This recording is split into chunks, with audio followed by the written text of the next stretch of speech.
Hello guys, আশা করছি তোমরা সবাই খুব ভালো আছো। তো আজ আমি তোমাদেরকে দেখাতে চলেছি কিছু গোলাপ গাছ। আর আমি গোলাপ গাছ এই বছর ফার্স্ট এতগুলো আমি চারা এনে করছি। এর আগে আমার কোনো গোলাপ গাছের অভিজ্ঞতা তেমনভাবে নেই। আমি এই গোলাপ গাছগুলো কিনেছিলাম, তো এই গাছের এইটি হচ্ছে সেকেন্ড ফ্লাওয়ারিং। ফার্স্ট ফ্লাওয়ারিং আমি ফুলগুলো নিয়ে নিই, তো সেকেন্ড ফ্লাওয়ারিংয়ে ভাবলাম ফুলগুলো নিয়ে দেখি কী কালারের ফুলগুলো আসে। তো ফুলগুলো দেখে সত্যি আমার খুব পছন্দ হয়েছে কালার। আর আমি গাছের নাম দেখে এবং ফুল দেখে গাছগুলো সংগ্রহ করেছিলাম। এটি হচ্ছে অ্যাটম স্প্লেন্ডার। তো ফুলগুলো সত্যি খুবই ভালো। ফার্স্ট কালারের ফুলটা এরকমই আসে এবং সেকেন্ড যখন হয় ফুলটা ফ্রেড হয়ে এই কালারটা চলে আসে। তো গাছটা খুব সুন্দর এসছে, অনেকগুলো কুড়িও এসছে। আর আমার জানা যদি কোনো গোলাপ গাছ সবচেয়ে সুন্দর বিউটিফুল হয়ে থাকে, আমার জানা, তোমাদের জানা কি আমাকে জানিও। তো সেটি হচ্ছে এই গোলাপ গাছটা। এর নাম কি তোমরা বলো, ঠিক আছে? আর এর নাম আমি লাস্টে তোমাদেরকে বলবো, বাট তোমরা ততক্ষণ ভাবো এই গাছটার নাম কি হতে পারে।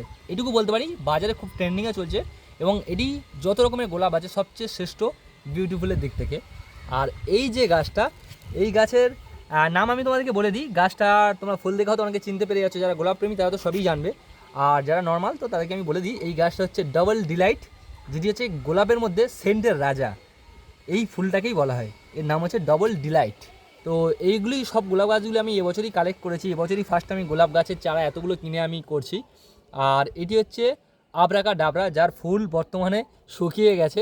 খুব সুন্দর ফুল এসেছিলো লাল এবং সাদা ছিটে, ঠিক আছে? এর আরও কুড়ি আসছে, তো দেখা যাক কী হয়। এটি হচ্ছে আবরাকা ডাবরা, ঠিক আছে? গাছগুলো অনেক ছোটো নিচ্ছিলাম আমি, সেই ক্ষেত্রে গাছগুলো অনেক বড় হয়েছে, অনেক বড় হয়ে গেছে। এরও কুড়ি আসছে। এটি হচ্ছে ছোটো মিনি যে গোলাপ, সেটা যেটা বর্তমানে খুব ভাইরাল। তো এই হচ্ছে সমস্ত গোলাপ গাছ।